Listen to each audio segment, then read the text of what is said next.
শেখ হাসিনাকে বহন করা এই বিমান যখন দেশের সীমানা ছাড়ছে তখন দুপুর 2:30টা পেরিয়েছে। এই খবরে মুহূর্তেই পাল্টে যায় সব। সড়ক, মহাসড়ক লোকে লোকারণ্য হয়ে পড়ে। চারপাশে ঘিরে থাকা ছাত্র জনতা ছুটে আসতে থাকে গণভবনের দিকে। পালাতে থাকেন আইন শৃঙ্খলা বাহিনীর সদস্যরা। কিন্তু তখনও রাজধানীর নিকটবর্তী সাভারে রক্তক্ষয়ী ঘটনা ঘটে চলেছে। থেমে থেমে চলা গুলিবর্ষণে নিহত কমপক্ষে 15 জন, আহত অন্তত 33 জন। 2 মাসের অনুসন্ধানে সেদিনের 400-র ওপর ভিডিও সংগ্রহ ও বিশ্লেষণ করেছে প্রথম আলো। অধিকাংশই বিক্ষোভকারীরা নিজেদের ফোনে ধারণ করেছেন। তারা সে গুলিবর্ষণের বিরুদ্ধে প্রতিরোধ গড়ে তুলেছিলেন। মাত্র 6 ঘন্টায় কিভাবে 15 জনকে গুলি করে হত্যা করা হয়?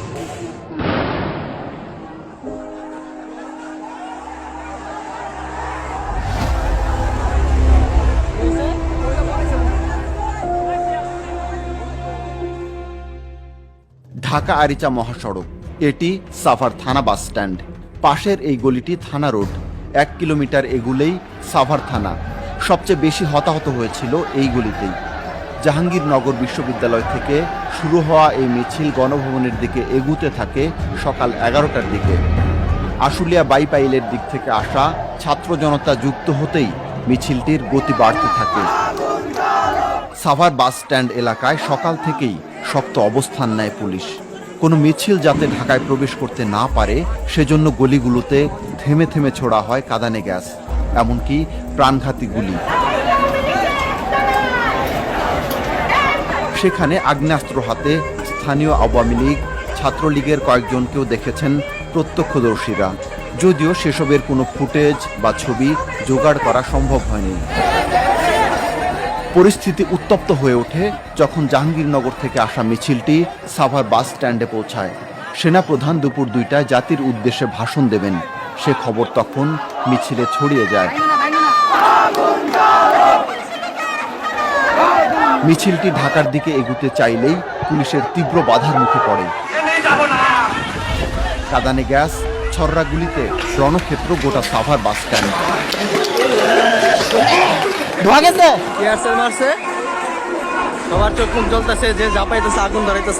শতাধিক পুলিশ অংশ নিয়েছিল এই আক্রমণে, বেশিরভাগই সাভার থানার।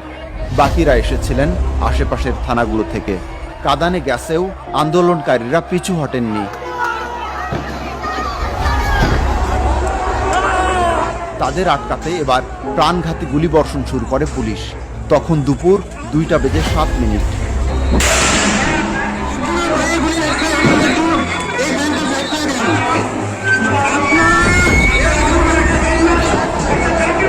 দেখলাম যে আমার চোখের সামনে একজন গুলি খেয়ে পড়ে গেল।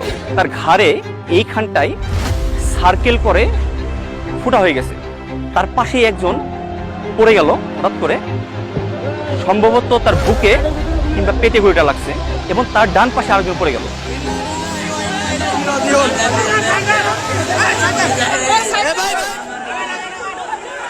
এর মধ্যেই 2 শিশু হাসিবুর ও মুজাহিদ সহ গুলিতে নিহত অন্তত 4 জন। ফাঁকা হয়ে যায় মহাসড়ক। মিছিলের অগ্রভাগ তখন সাভার নিউ মার্কেটের সামনে ছড়িয়ে ছিটিয়ে অবস্থান করছিল। ইতিমধ্যে আন্দোলনকারীরা খবর পেয়ে যান শেখ হাসিনা পালিয়েছেন। ছবিটা বেলা 2:45টার দিকের। নিউ মার্কেটের সামনে দাঁড়িয়ে হাসি ঠাট্টা করছিলেন কাইয়ুম ও আলামিন। ফুট করে দেখলাম কাইয়ুম, এবং আমার কাছে মনে হয় যে স্লো মোশনে আর কি মাটিতে পড়ে গেল। তখনও বুঝি নাই যে কাইয়ুম গলিটা খাইছে। তো যখন মাটিতে পড়ে যায় তখন ধরাধরি অবস্থায় দেখি ওর পাশে দেখি রক্ত বের হচ্ছে, ব্লাড। বুলেট এমন ভাবে লাগে ওর কিডনি, ওর ভিতরে সবকিছু ড্যামেজ করে দেয় আর কি। ছাদের উপর থেকে মারছে ওর বুলেট।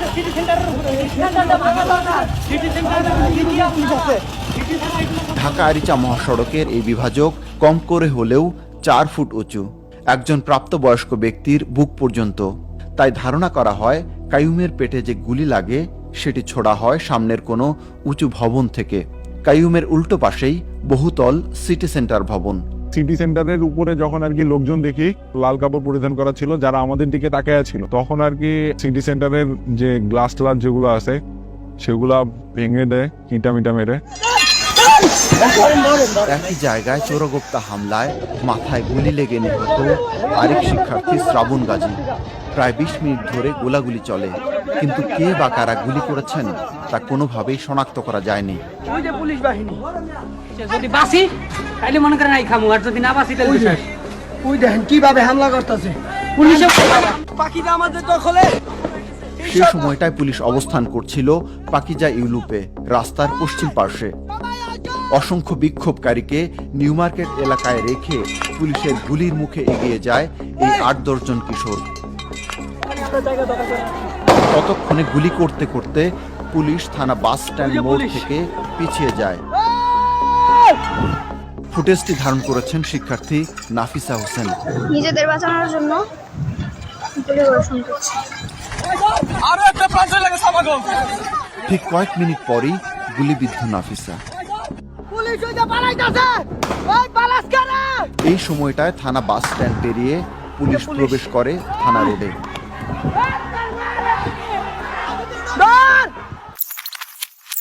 এই ফুটেজ ধারণ করা কিশোরের মাথার ঠিক কাছ দিয়ে যায় একটি বুলেট, আঘাত করে সড়ক বিভাজকে।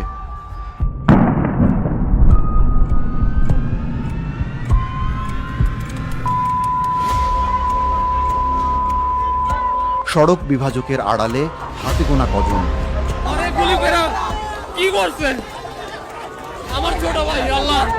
তাদেরই একজন আলিফ আহমেদ সিয়াম গুলিবিদ্ধ। ও যখন লাইনল্যান্ডের ওখানে মাথাটা উঁচু করে দেখতে গেছে, তখনই গুলিটা এসে ওর ডান সাইডে এখানে লাগে। এখান থেকে বেদ করে পিছন দিয়ে গুলিটা বের হয়ে যায় এবং ওর সাথে সাথে মাটিতে পড়ে যায়।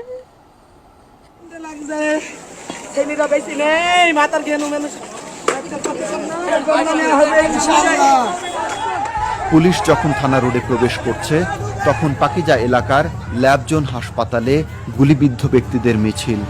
আহতদের হাসপাতালে আনা হয় মোটর সাইকেলে শুইয়ে, বসিয়ে, এমনকি চ্যাংদোলা করে। ঠিক কয়েক সেকেন্ড আগেই ল্যাবজোন হাসপাতালের সামনে গুলিবিদ্ধ হন এই যুবক। হাসপাতালের পেছনের ভবন থেকে গুলি হয়েছে, সে সন্দেহে সেখানে ভাঙচুর করে বিক্ষুব্ধরা। হাসপাতালের তথ্য ও প্রথম আলোর অনুসন্ধানে নিউ মার্কেট থেকে থানা বাস স্ট্যান্ড প্রায় 1 কিলোমিটারের ব্যবধানে প্রাণঘাতী বুলেটে মারাত্মক আহত অন্তত 18 আর নিহত 8 জন। সাভারে সংঘর্ষ চললেও রাজধানীর পরিস্থিতি তখন ভিন্ন। কোথাও কোনো বাধা নেই। গণভবনে হাজারো জনতা।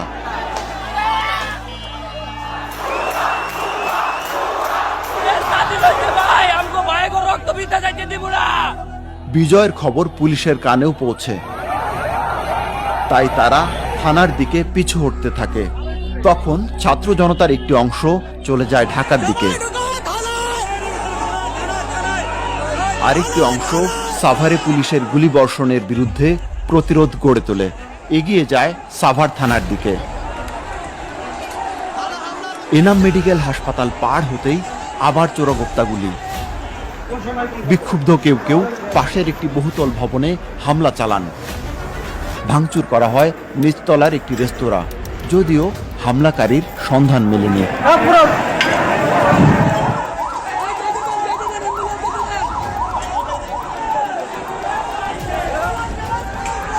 তখনও থানার দিক থেকে গুলিবিদ্ধ ব্যক্তিকে আনতে দেখা যায়। মুক্তির মোড় থেকে কিছুটা এগোতেই ছোট্ট চৌরাস্তার মোড়। মোড়ের এক পাশে উপজেলা হাসপাতাল, চৌরাস্তার কয়েক গজ দূরেই সাভার থানা। এখানকার রাস্তাগুলো বেশ সরু। এই সময়টায় বিক্ষোভকারী আর পুলিশ মুখোমুখি অবস্থানে চলে আসে।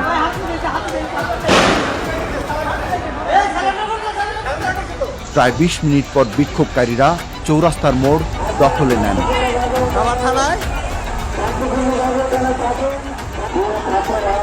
বাড়তে থাকে ছাত্র জনতার সংখ্যা। থানার মসজিদের ছাদ থেকে হঠাৎ কাঁদানে গ্যাস ছোড়ে, পরে থানা থেকে বেরিয়ে আসে পুলিশ। কিছুক্ষণ পর শুরু হয় প্রাণঘাতী গুলিবর্ষণ।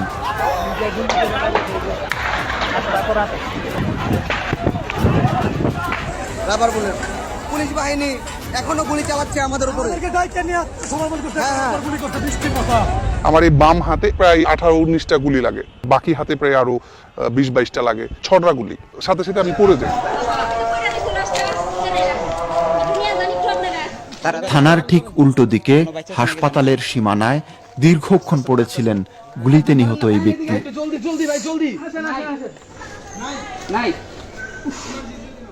চৌরাস্তায় গুলিবিদ্ধ স্কুল পড়ুয়া শিক্ষার্থী সাফওয়ান আখতার সদ্য।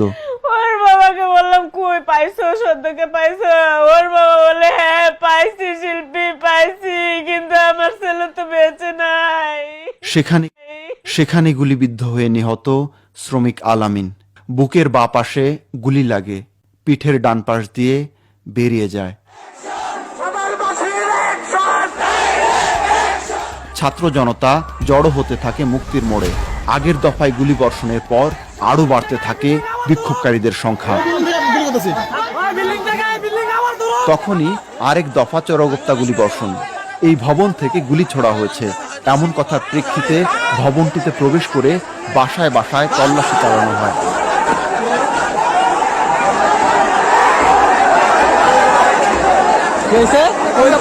মুক্তির মোড় সহ বিভিন্ন স্থানে ছড়িয়ে ছিটে থাকা ছাত্র জনতা এগুতে থাকে চৌরাস্তার দিকে। কনভারসেশনটা তাদের সাথে 2-3 দফা চলে। কারণ হচ্ছে আমি একবার পুলিশের থেকে আমাদের ভাইদের কাছে আসছিলাম, আবার ওইখানে যাচ্ছিলাম। তাদের এক ধরনের কনভারসেশন ছিল যে তোমরা চলে যাও, আমাদের এক ধরনের কনভারসেশন ছিল যে আপনারা এটা ছেড়ে দেন। এইভাবেই চলতে থাকে।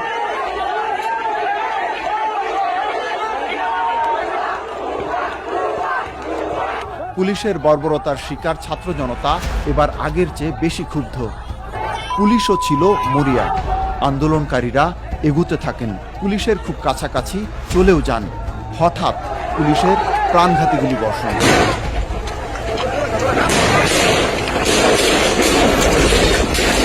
এটি আরেকটি ক্যামেরায় তোলা দৃশ্য।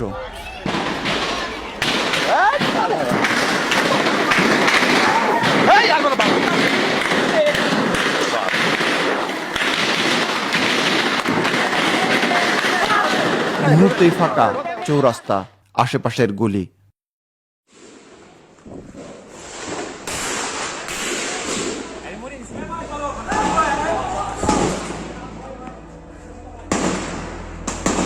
রাস্তায় গুলিবিদ্ধ নিথর দেহ।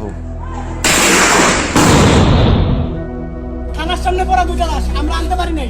ওরা এখনো সারেন্ডার করে না। আবার গুলি করছে, আবার গুলি করছে। ওদের সারেন্ডার করছে, তিনবার সারেন্ডার করছে, গুলি করছে, সারেন্ডার করছে, গুলি করছে, সারেন্ডার করছে, গুলি করছে। এরপর চলে আসছে, আর কি করবো? আর আমরা 3-4 মনে করেন কি রাস্তায় পড়ে রয়েছি। তখন দেখি তারপরেও গুলি করতেছে। তখন আমি আস্তে করে ওই পাশে থানার সামনে একটা ওয়াল আছে, ওয়ালের এদিক টাইপে গেছি। আর পুলিশ তখন কইলো কি খালি নিয়ে যান, এই কথাটা আমার কানের ভিতর কয় কি এই লাশগুলো নিয়ে যান। তখন অজ্ঞান হয়ে গেছিলাম প্রায় 5-10 মিনিট পরে।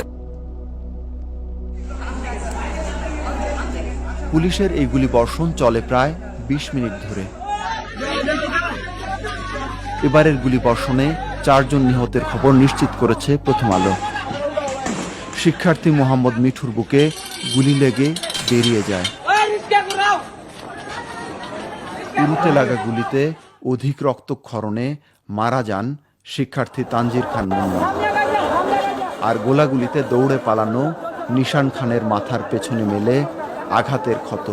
হাসপাতালে আনার পর তার মৃত্যু হয়। গুলিবিদ্ধ অনেকে দীর্ঘক্ষণ পড়েছিলেন রাস্তায়। ধরেন ইমার্জেন্সি নেন।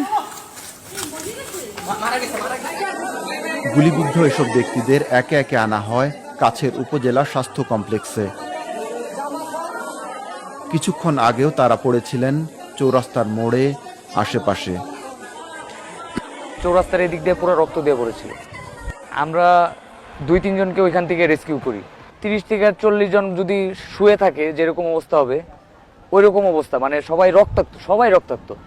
সাভার উপজেলা শহরে 5 আগস্ট দুপুর থেকে সন্ধ্যার মধ্যে 15 জনকে হত্যা সম্পর্কে নিশ্চিত হয়েছে প্রথম আলো। 13 জনকেই গুলি করা হয় শরীরের উপরের অংশে। মাথায় প্রাণঘাতী গুলি লাগে 4 জনের, ঘাড়ে গুলি লাগে একজনের।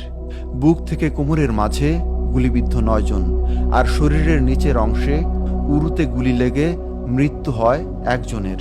নিহতদের 10 জনই শিক্ষার্থী, বাকিরা নিম্ন আয়ের শ্রমজীবী মানুষ। আর গুলিবিদ্ধ হয়ে অন্তত 33 জন মারাত্মক আহত ব্যক্তির সঙ্গে যোগাযোগ করেছে প্রথম আলো। তাদের মধ্যে মাথায় প্রাণঘাতী গুলি লাগে 4 জনের, বুক থেকে কোমরের মধ্যে 11 জনের, পায়ে 8 জনের, আর হাতে গুলি লাগে 7 জনের। উল্লিখিত ব্যক্তিরা সহ 7 জনের একাধিক অংশে গুলি লাগে। আহতদের 19 জনেরই প্রাণঘাতী গুলি লাগে, আর প্রাণঘাতী গুলি ও ছররা গুলি উভয়ই লেগেছে 2 জনের। শুধু ছররা গুলি লেগেছে 9 জনের। তবে ভুক্তভোগী, প্রত্যক্ষদর্শী ও চিকিৎসকদের দাবি হতাহতের সংখ্যা আরও বেশি। সেদিন গুলিবিদ্ধ ব্যক্তিদের আর্তনাদে ভারী হয়ে উঠেছিল থানার নিকটবর্তী 2টি হাসপাতাল। সারা সরকারি হাসপাতাল রক্তের বন্যা। সেদিন সন্ধ্যায় উপজেলা হাসপাতালের প্রবেশ পথে মেলে গুলিবিদ্ধ একজনের মরদেহ। গুলিবিদ্ধ অনেকে ভয়ে হাসপাতালে আসেন রাত 8টার পর। এরকম মনে হচ্ছিল খুব কাছ থেকে গুলি লাগছে। বডির উপরের অংশে গুলিবিদ্ধ রোগী বেশি ছিল। আমাদের তো অনেক অর্গানই থাকে চেস্টের ভিতরে, এগুলোকে ইনজোর্ড করছে। উপজেলা হাসপাতাল থেকে রক্তপাত বন্ধ করে সংকটাপন্ন রোগীদের পাঠানো হয় এনাম মেডিকেল হাসপাতালে। হুইলচেয়ারে, ভ্যানে, অ্যাম্বুলেন্সে, এমনকি মোটরসাইকেলে। হাসপাতালটির জরুরি বিভাগ সন্ধ্যার দিকে গুলিবিদ্ধ ব্যক্তিদের চাপ আর সামলাতে পারছিল না। বাধ্য হয়ে জরুরি বিভাগের বাহিরে হুইলচেয়ারেই চলে চিকিৎসা। কন্টিনিউয়াস পেশেন্ট আসছে, 22টা অপারেশন থিয়েটার আছে, রোগীদের পরিপূর্ণ ছিল, কোনো জায়গা বা ওটি কমপ্লেক্স ফাঁকা ছিল না। বাকি পেশেন্টগুলোকে আমাদের আইসিইউ 3টাতে আমাদের পেশেন্ট দ্বারা পূর্ণ ছিল। আহতদের কিছু আশুলিয়া এলাকায় গুলিবিদ্ধ হলেও অধিকাংশই গুলিবিদ্ধ হন সাভার উপজেলা এলাকায়।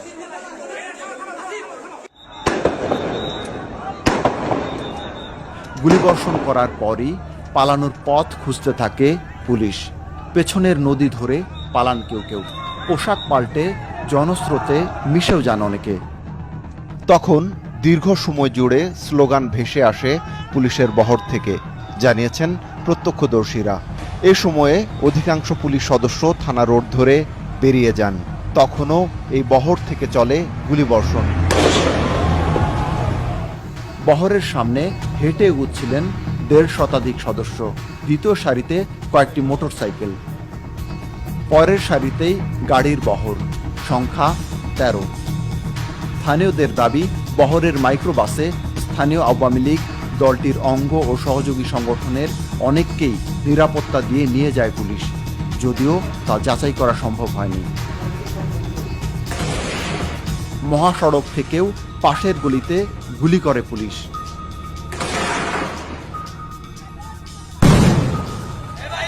আতঙ্ক ছড়িয়ে পড়ে উপজেলা শহর জুড়ে। অবশেষে সাভার ক্যান্টনমেন্ট এলাকার দিকে চলে যায় পুলিশ।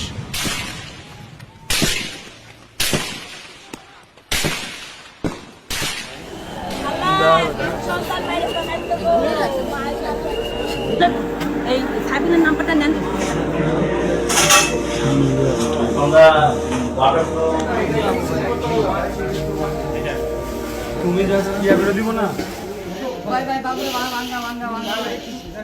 এখানকার স্বজনদের আহাজারি মিলিয়ে যাচ্ছিল বাহিরের বিজয় উল্লাসে।